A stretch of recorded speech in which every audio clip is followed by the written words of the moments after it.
अस्सलामुअलैकुम। तव्हां ॾिसी रहिया आहियो TN न्यूज़। ख़बर शामिल करियूं था दाबिची बंबोर खां।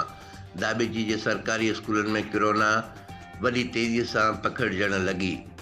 वधी अंग 7 थी वियो। वधीक 2 सरकारी स्कूल 7 ॾींहंनि लाइ बंदि।